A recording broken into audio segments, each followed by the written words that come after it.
about to break up, and then they witness a murder, and then they like are on the run.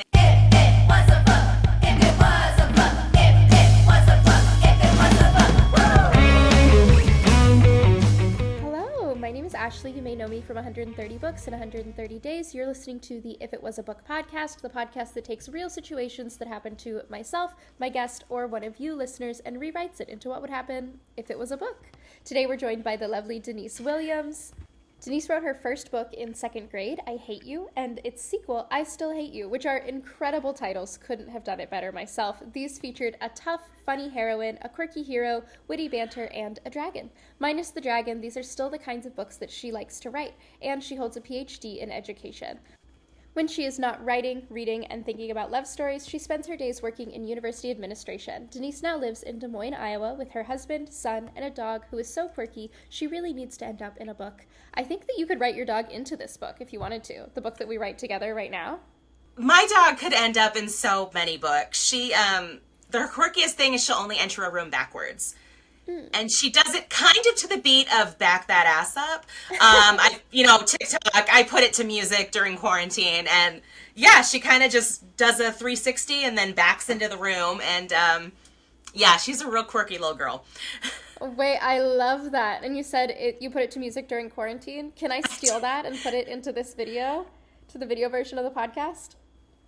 Oh my gosh, if you can find it way back on my TikTok feed, yeah, definitely.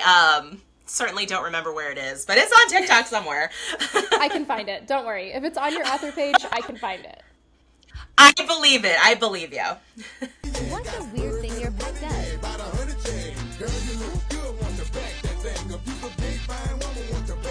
Okay, great. And then Denise, do you have any other qualifications you'd like to add for why you're the perfect person to turn a real life story into a book? Well, I'm a romance author. My 10th book, Just Our Luck, just came out at the end of March, and love it. It's about a donut shop in Des Moines, and I'm so excited. The main character, the heroine, is... a lot of readers describe her as chaotic, which is how I wrote her. She's actually figuring out her own adult ADHD diagnosis, but she is a lot of energy and creativity. And I think this is something she would binge this podcast in a heartbeat. But I am actually known with my friends and in author circles of coming up with like ideas for books, like on the fly. Like we're sitting around and I plot out a book based on something we see or some weird premise about, I don't know, magicians or like people who work at a zoo with sea turtles. So I love doing that. Like that's just like me. And so as soon as I saw the premise for this, I was like, oh my gosh, I need this.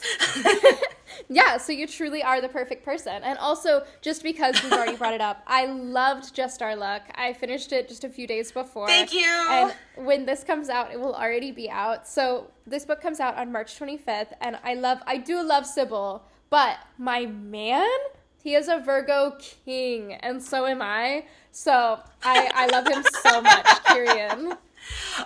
Kieran is actually a lot more like me. He's very type A. He's very like, this is the goal and I have to get to it, tunnel vision. I hope you love it. I'm so glad you read it. Thank you so much. Of course, I absolutely loved it. I also appreciate the representation for lemon curd donuts. Those are so good and nobody appreciates them. I understand that filled donuts are not everybody's thing, but the lemon one is so good. It is, and it gave me the opportunity to write the joke about curdy talk, which is a small joke, but it is my favorite in the whole book. And then, Denise, you have a story you'd like to tell us, and we can rewrite it into a book? I do. So my story goes back to the 90s, because I am of a certain age, when we had the beginnings of America Online, AOL, You've Got Mail, like early days of instant messaging, and I was in like 8th grade, early 9th grade, somewhere in there. And I had a sleepover with my buddy Christine while her sister was at prom, and the next day, we decided we would get on and try these chat rooms. Now, in the 90s, this was very innocent. In retrospect, I'm like, this could have gone so wrong, which I guess we can get into. But wait, was it Omegle? Were you on Omegle? No. This was on America Online, AOL. And so we got in this teen chat room and started chatting with some people, and we met this guy and chatted with him, and then we moved into email or instant messaging or something. And nice guy, he lived in Texas. and we had this great conversation. And then the next day, like, he messaged me or I messaged him. We just kept talking. And so we became pretty close friends for a couple of years. We never met in person. This was this was the aged days. So I think we like physically mailed each other some photos at one point. But yeah, it was the 90s. It was way back. But we emailed all the time. And I remember this one time he was going to summer camp or some kind of camp. And he'd be gone for a week or two. And he sent me messages for every day he was going to be gone. And then so I could open them each day. And, you know, it wasn't romantic. I'm sure I was 14. I'm sure I had a crush on him. But we were friends. We were good friends. And so this was when I was 14. It was in the mid-90s, mid to late 90s. And then we kind of just kept up with each other on Facebook and LinkedIn and just like chatting every now and again. And actually in COVID, or maybe a little after COVID, we had a Zoom call, which is the first time we'd actually heard each other's voices or like talked to each other after knowing each other for, I'm aging myself here, almost, 25, 30 years, a long time. So he's probably one of my oldest friends. And he is married, I am married, like it never was something romantic. But I love that idea that I have this friend, and he actually told me he'd read all my books. He's like, my wife doesn't really read romance, but I've read them all. And I was like, oh my gosh. Or read some of them, or read a bunch of them. But he's just a really, really great guy. And I don't know that we would have ever met under any other circumstance. And it's like, you've got mail, sort of, minus the corporate baddie bringing down a small business. So, like the good parts of You've Got Mail. And so that's the story that I thought we'd start with, because I think it has such a like beautiful beginning. And I've thought 100 times of how I could work that into some kind of a romance premise, because there's so many different directions that could go, especially now versus in the 90s. But just to be clear, if he is watching, I know you're married, as am I. This isn't like a, ooh, what if, in that way. But yeah, so one of my oldest friendships, we've never met. We don't chat often, but like I said, chatting on video was so wild because it was the first time in ages. I wish I could go find like those old emails or IM exchanges. I saved some of them from back then, but not those ones for some reason. So yeah, that's kind of my story, or at least the starting point of my story. Okay, I like it. So there are two ways we can go here. We can either write something each and share it with each other, or we can work together and shout out ideas as they come. What's your preference? Oh, let's work together. That's more fun. Absolutely. So do you have any first thoughts on how you would like us to write the story? Do you have a specific genre you want to go? Because I can see it go either way. It can be very romantic. It could be very scary.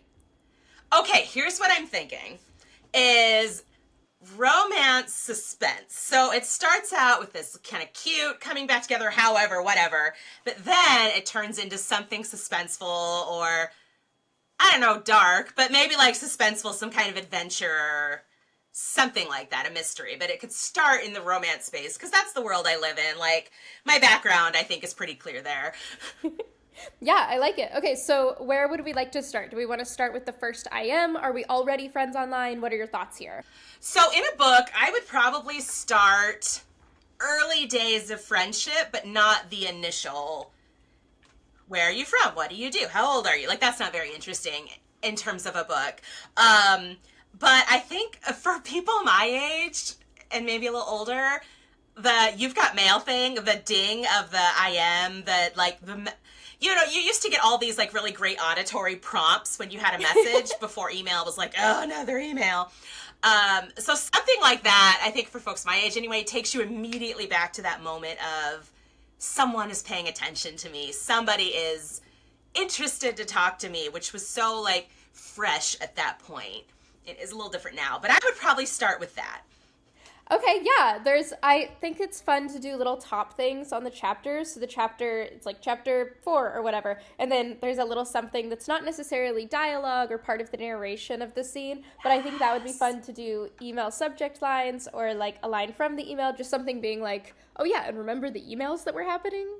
Oh yeah, I love that. In The Fastest Way to Fall, when I wrote that one, I had snippets of their email and their instant messages, and I loved writing that. Like, it was so kind of now and in the moment, and builds up a chapter without getting into the action yet. Right, yeah, no, I like that a lot. All I've written so far on my little notes here is ding for the email. So I think maybe we should name some Your characters. email is already copywritten, so. Do we want to say that our main character is you? Do we want to make a fictional main character? How would we like to give our main people some life? Sure. Well, I do usually write from first person point of view. That's kind of my preferred writing style. But I don't usually use like my own. I think it's fun to make it somebody else because then you can play with it, whatever. So yeah, I think the heroine is probably pretty young when we start.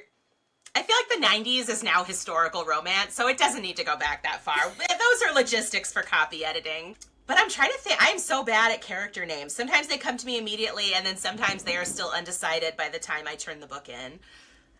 When that happens, I just pull a book off of the shelf behind me, and we can just go through and see if any names stand out to us. So we've got Lord Henry, we've got Aiden, I've got Con, let's see, Ellie, Millie, How Jacob. about Ryan? You've got Kennedy's book right behind you, and I think that's kind of a cool name for a woman main character. I used to have the Baby Name Wizard website, and then I have the physical book. And it's great because you can go to a year and look at what the most popular and least popular names were in that year. So if you're trying to figure out a character and you know they're 25 or they're 35 or they're 65, you can go back to that time. They took the website down, but I still have the physical book, so that's kind of nice. Yeah, for my year, the year I was born, the most popular names are my name, Ashley, and Sarah. So anytime you meet an Ashley or a Sarah, they're probably around my age. Well, my name peaked about 30 years before I was born, so I've met one Denise my age in my whole life. My best friend growing up, her name was Denise. Really? Okay. Well, it'll circle back, I'm sure. Yeah, it'll all come back around. And then who do we want our love interest / email partner to be?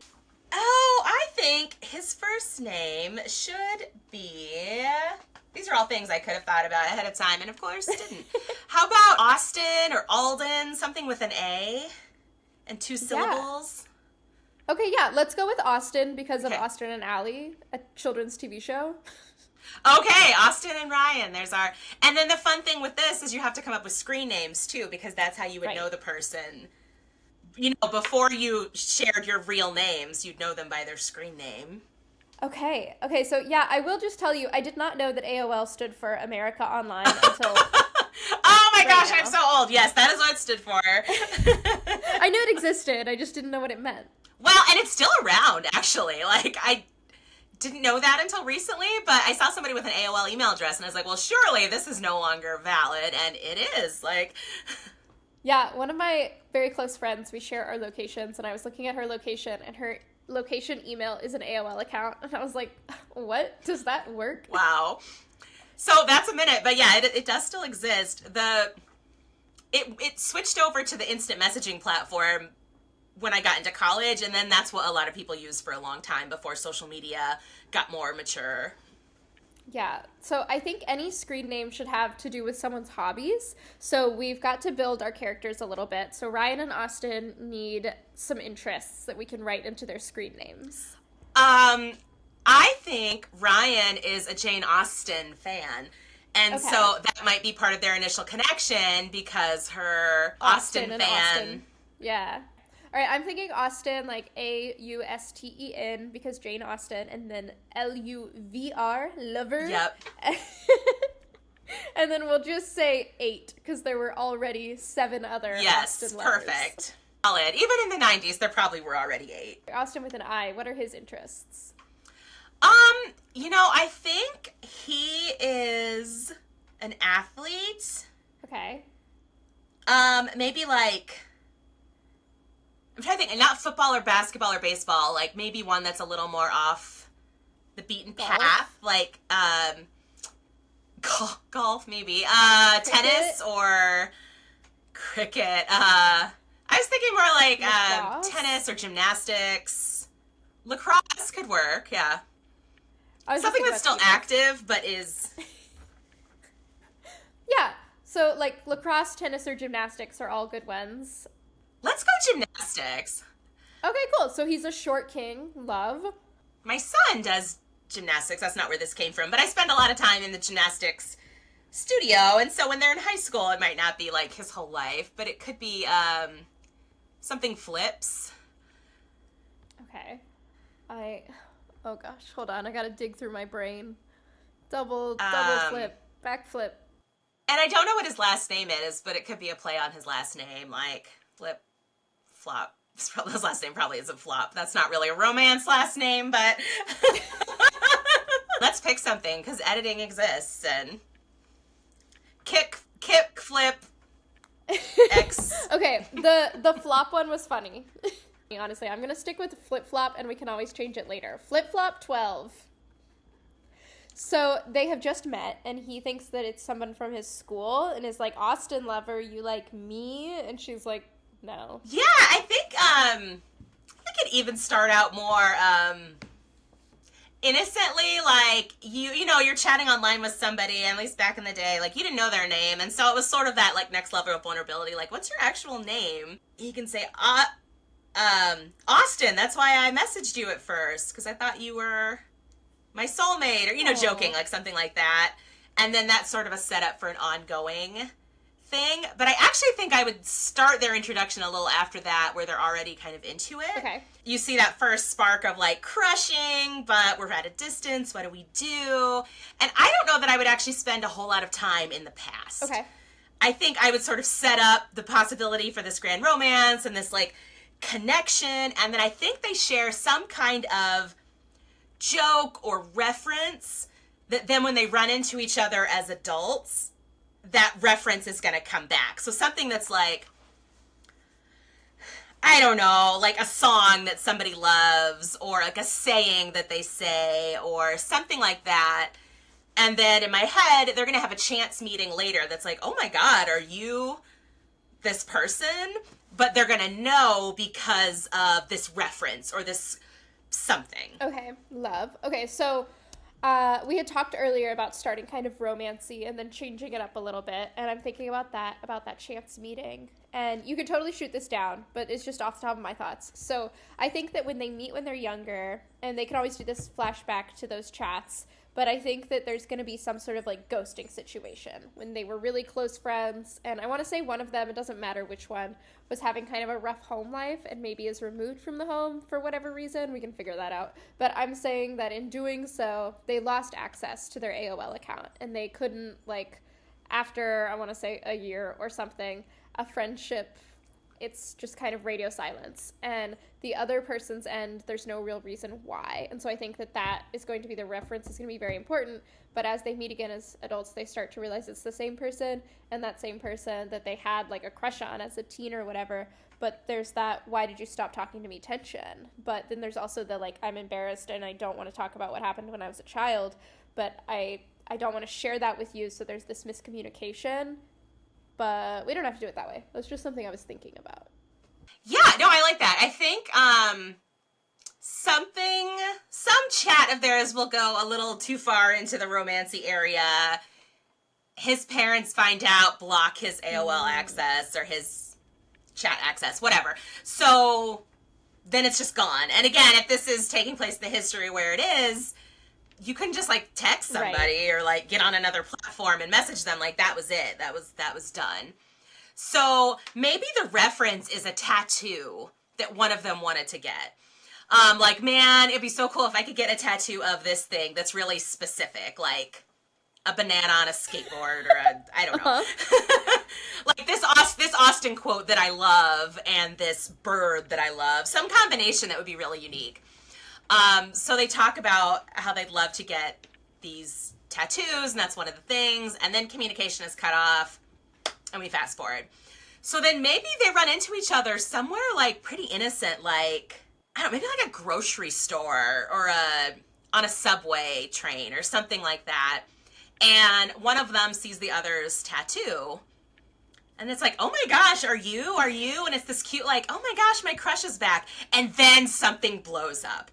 So they're like witness to a crime, or like suddenly they're thrust together in this like chase or something. Okay. So they're running from the bad guys or trying to solve this crime together for reasons. For reasons. But all the while, they're like rekindling this chemistry that they used to have, but in the midst of all of this other stuff going on. So while they're on the run, you get that sort of tension and push and pull of, oh my God, I can't believe it's you. And this is how I felt about you, but I never told you that. And where did you go? And I don't want to tell you that. So all of this is happening, but it's in the context of running and hiding and danger.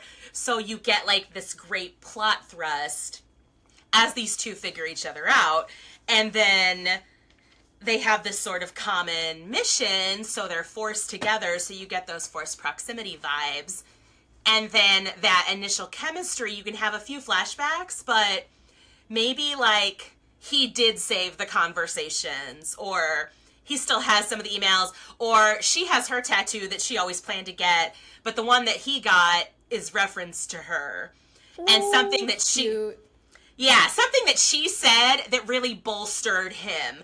That, you know, whether it was a quote or something that she's like, you know, I believe in you, even from afar, and he got that tattooed on his body. And so that's a reveal before things get spicy, as they do in most of my books, and they're still on the run from whatever exploded and who made it explode for reasons. Maybe he is being chased. So his path diverted hard in high school, and his family life changed a lot.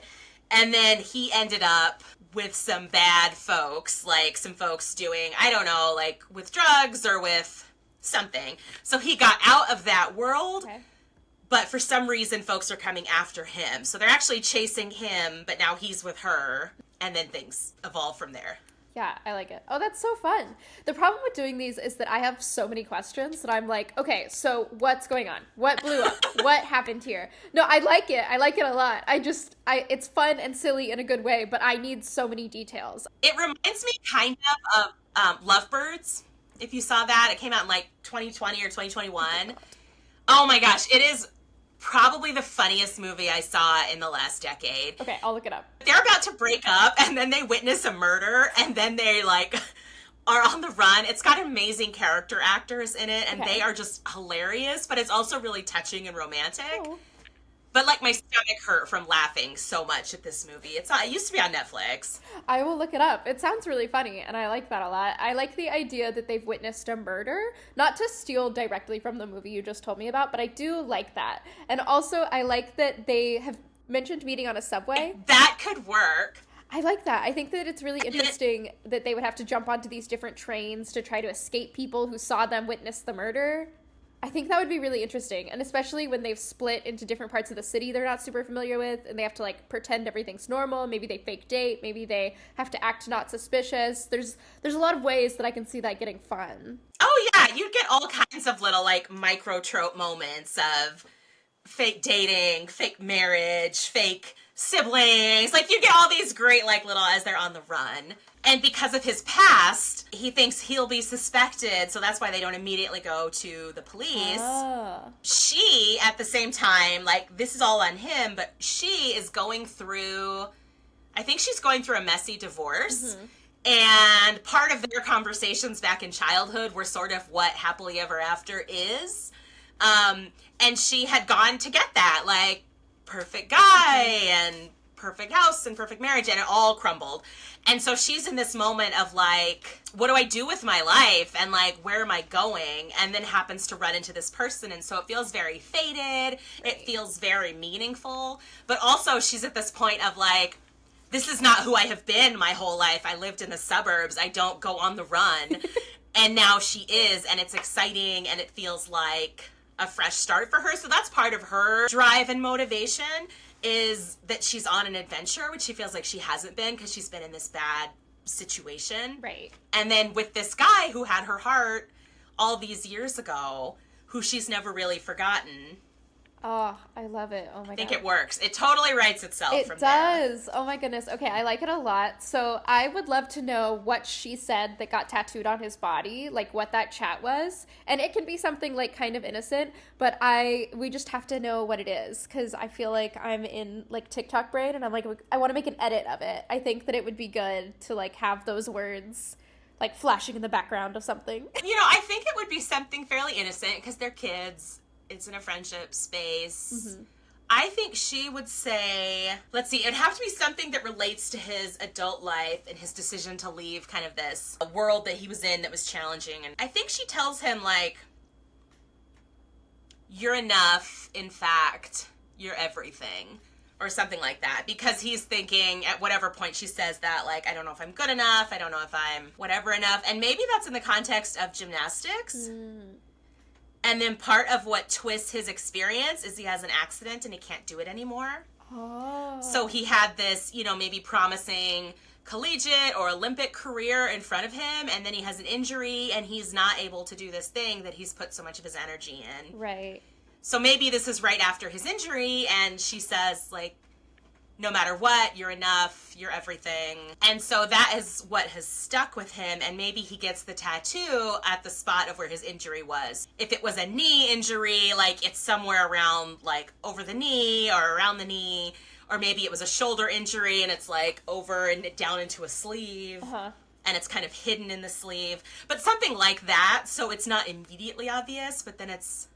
Yeah, I like the sleeve, especially if it's covered by the shirt. Oh, sorry, I like the shoulder, especially if it's covered by his shirt, because I think that in the chaos of running around, of course, they will have to end up at some sort of rest stop situation, like a dead end, and he's going to have to change, and she's going to see it and be like, oh, you also cared? Oh my gosh.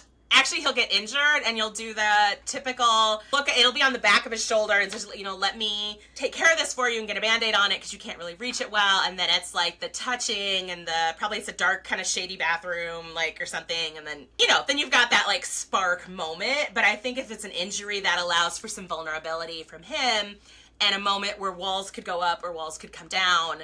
Yes. And then they start up, and then, of course, they crumble down. I love that. I love that a lot. I also, I love a... And I like the idea of tattoos. I played with that idea.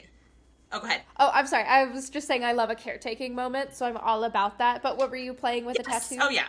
They're amazing. I was saying I like the idea of tattoos, the permanence of them and the meaning of them and exploring that. I played with that in Technically Yours, my novel that came out in 2023.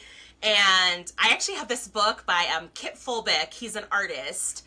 And he's done several of these projects, but he took photos of people and their tattoos, and then he has them write out what is the meaning of this tattoo. He's done some other ones around, like, race and racial identity, but I love that one. I think it's called Inked. It's neat to see, like, what tattoos are and then the meaning that people ascribe to them in their own handwriting. And so I just think that's such a powerful image in literature, and it's something that so many people can relate to. Definitely. I like that a lot. I will check out that book. It's I don't know when that one came out. It was sometime in maybe the mid-2010s, and I don't know what work he's done since then, but he's an amazing artist and speaker, and he's had gallery showings all over, but really just an interesting concept. So we have our kiddos meet as kiddos, and now they're adults. Well, virtually meet as kiddos. They have witnessed some sort of crime. They are on the run. They've had these instances of little micro-tropes of having to, like, fake date, fake be married, having to be in these fake situations to get away from the bad guys. And they're not 100% sure who the bad guys are or what's going on. But, oh, go ahead. I know who the bad guy is going to be. Keep going. Okay, we know that we can't go to the police because Austin has a past, and that would be part of, like, potentially maybe he went to juvie, maybe, like, just for some reason he wasn't able to be on AOL, and maybe that's part of his parent cutting off access, or if we want to make it darker, we can, but in any case, he can't go to the police. We don't know who the bad guys are, but you know who the bad guys are. I know who they are. So, they're on the run. I think his parents did cut off his access, and then he got injured, like, the next week or something, before the grounding was over. Okay. And then at that point, there's the healing, there was some probably depression, a lot of anger. And just anger, and didn't feel like he wanted to tell that story, and then at that point felt like it was too late, and then things started to go south kind of after high school. So, they're on the run, and finally, because of romance reasons, they need help, they need funds, and the one person she knows who can provide them is her toxic ex-husband. Or soon, yeah, ex-husband. So they need money or some kind of resource that he can provide because of his positionality. Okay. And so she doesn't want to ask him, but he's the only person who can help. And at this point, it means saving the life of this other guy who she is falling in love with all over again. So they go together to the husband's office and ask for help. And he is a dick to her because that's who he is. But is maybe going to help, but is being very condescending and like all of that, and says something very just like cutting to her. And then Austin, our homeboy, clocks him or something. I think he'd hit him. And then the husband says, fine, I'm not going to help you. But then he calls in his, I don't know, goons, because he has goons in his office, and is like, actually... And then he says something that reveals he has actually been at the top of this crime organization that Austin was involved in. So he was actually at the head of this, and nobody knew who he was.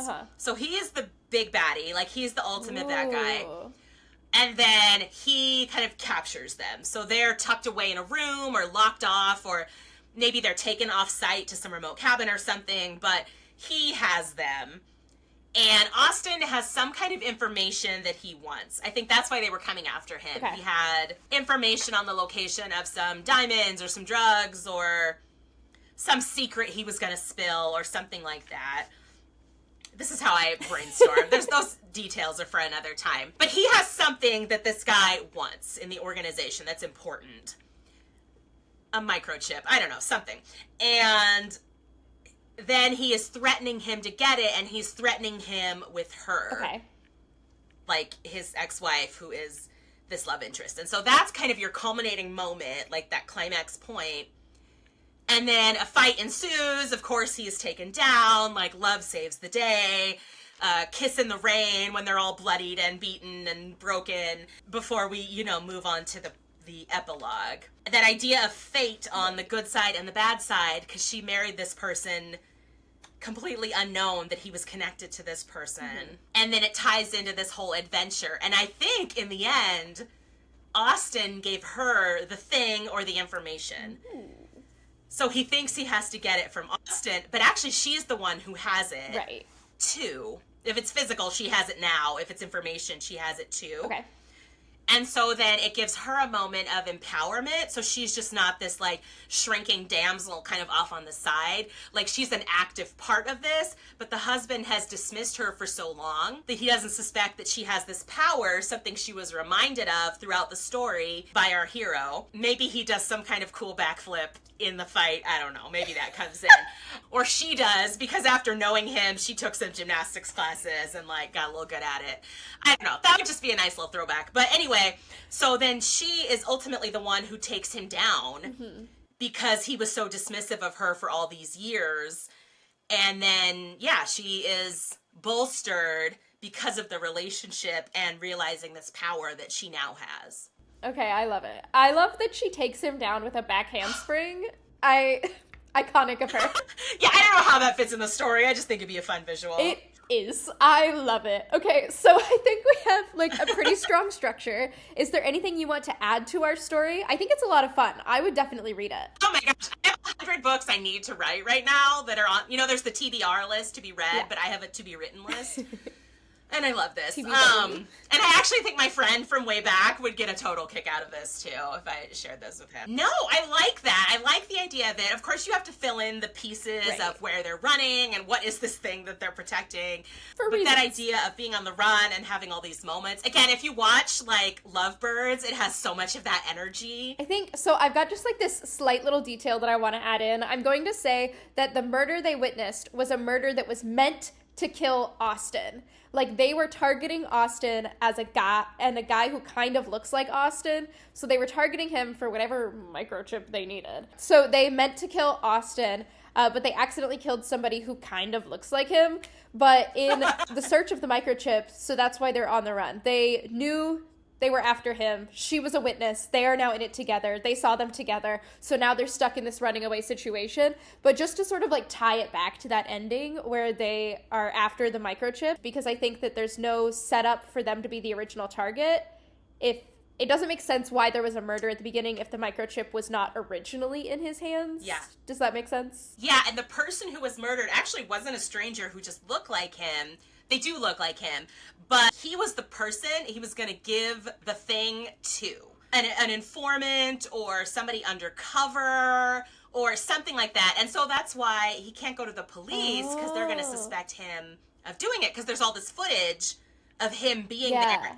And the way the footage is, it could look like he right, did there's this. going to be a handoff. But so they're like mid handoff, and then he is like touching him, and he falls. So then he retrieves the microchip back. Yes, and he is on parole, maybe. So, like, if he's suspected of this, and especially if it's an undercover agent or something, it would be a really bad deal for him. I don't know that we need to kill fictional people on the subway. Maybe they were injured and they're still like not conscious or something like that. Like, that's not great either, but again, that's the romance writer in me. But maybe it's a murder. But yeah, I think it would be all connected in that way. Right. And then we see this whole background of this organization. When you're running, there's so many moments to be secluded and whispered conversations and truth-telling and what have we got to lose. Yeah, I'm picturing like at least one pulling a person into the alley and then the other person either like pretending to kiss or like actually kissing, so that the guys chasing them run past them and they're like, oh, that's just a couple. Don't worry about that. Oh, 100%. And in almost every single one of my books, people are in the woods for some reason, and they get busy in the woods. Like, it's just kind of my signature at this point that there's always a scene that takes place somewhere in the woods.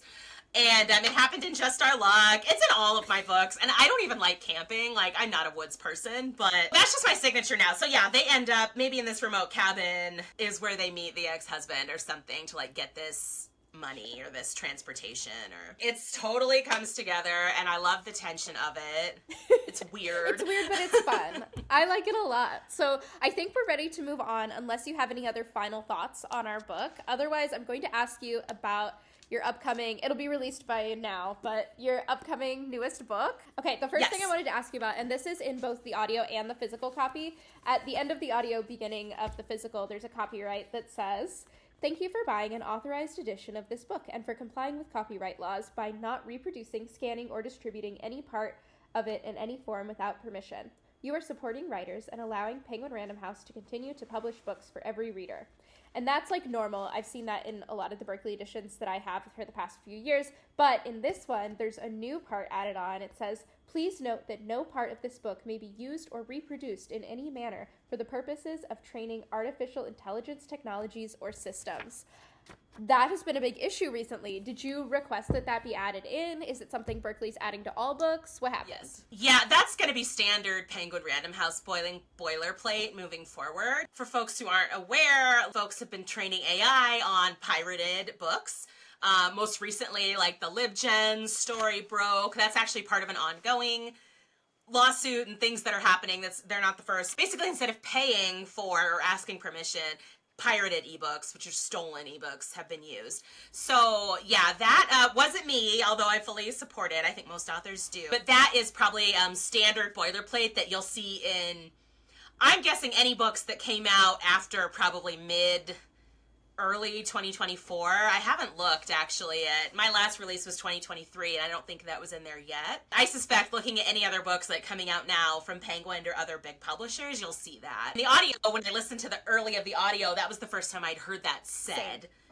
And Teddy Hamilton said it so beautifully, but that'll be pretty standard language we'll see in books moving forward, but I don't know when they started it. Yeah, and so I also listened to the audiobook, loved it. Did you pick your narrator? How involved are you in the audiobook process? I think most authors are not super involved. I am an audiobook super fan. I love audiobooks. When I get to listen to my book as audio, that's the moment. Like, holding it is very cool. Like, holding the physical book is very cool. But listening to it for the first time, that's my, like, oh my gosh, it's a real book moment. So, the very first time with my first book, when they cast it, Karen, who's been the producer for almost all of my books at Penguin, reached out and said, "Hey, how about these folks?" And I was like, "They're great, but what about January Lavoie? I really love her voice." And she said, "Oh my gosh, I love January. Let me reach out to her." And January's actually done a ton of my books. She is phenomenal. She just won an Audie with her husband, who's Will Dameron, who voiced the male voice in Bride, and Allie Hazelwood's Bride. And they're both delightful. So at that point, she's like, "Oh, maybe you know narrators a little bit, I think." And so then after that, she would reach out and say, "Hey, who are you thinking? Right. What about these people?" And so it's a good conversation, but I've always been able to have a pretty good say in who my narrators are. So I did a series of airport novellas, and there's 3 of them that are all grouped together in Love and Other Flight Delays, but they all have different narrators. And I wrote those characters for those people. Like, Bennett is British because I knew Shane East needed to narrate him. Like, that is the only reason he's British, because I love Shane East. I think he's just a phenomenal human and a wonderful narrator, and that's the voice I heard when I was writing it. So probably, I hope I'm not annoying, but yeah, I always have thoughts on narrators. And this time, it was Teddy Hamilton, who's done a bunch of my books, who I think is just great, and he has a wonderful voice, and it was such a fit for this character. And Emma Lachie is actually a almost brand new narrator. I think she's only done one other book.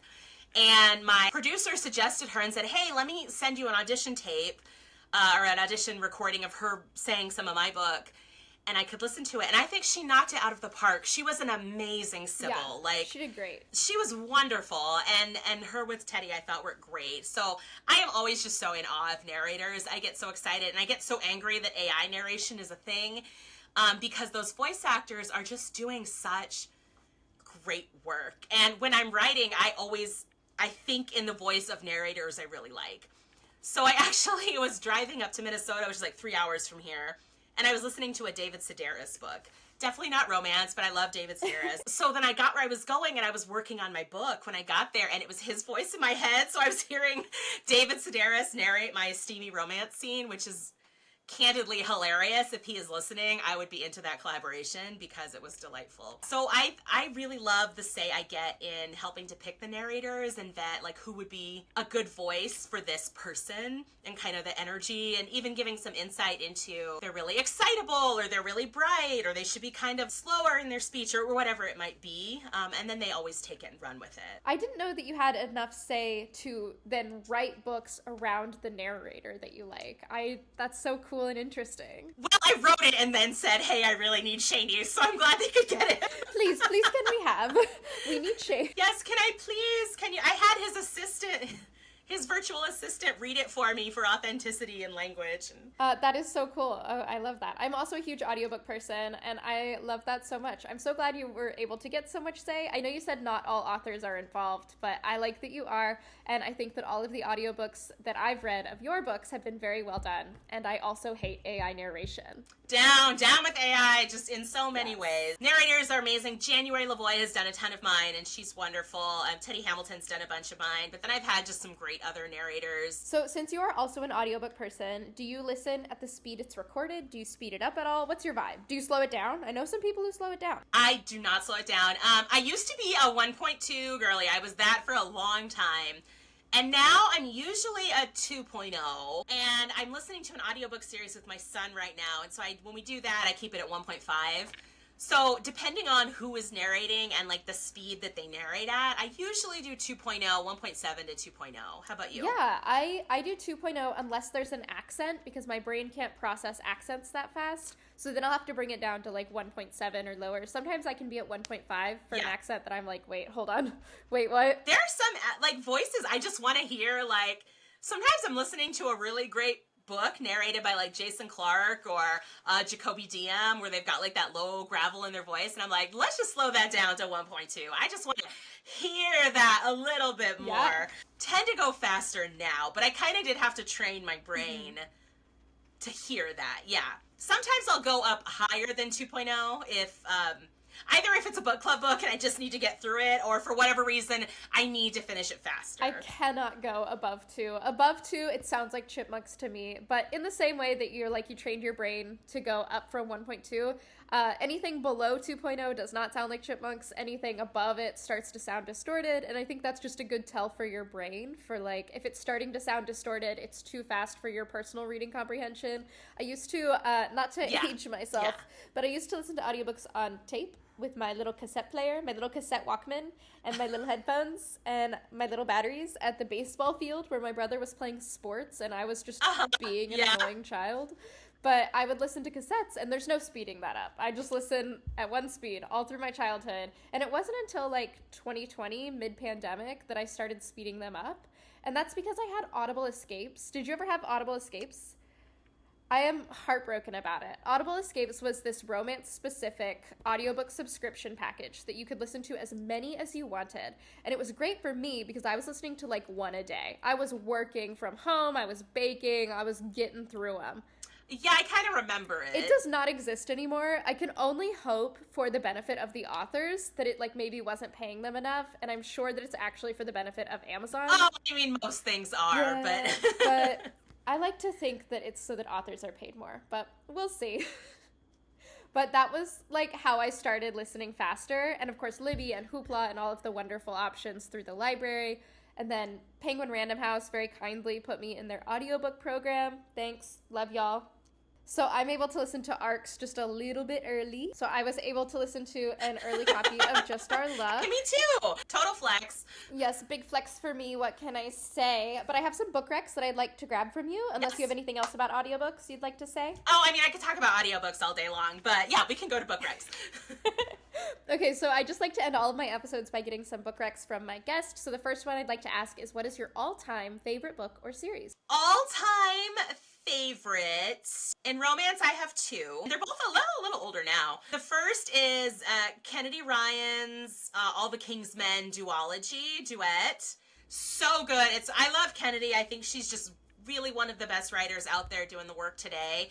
But I love that series so much. It's got so much action and it's so sexy. It's so beautifully written and culturally sensitive and like in so many different spaces. It touches on green energy and an ethical billionaire and a non-ethical billionaire. And I have like 3 different versions up here on my shelf behind my wall of books.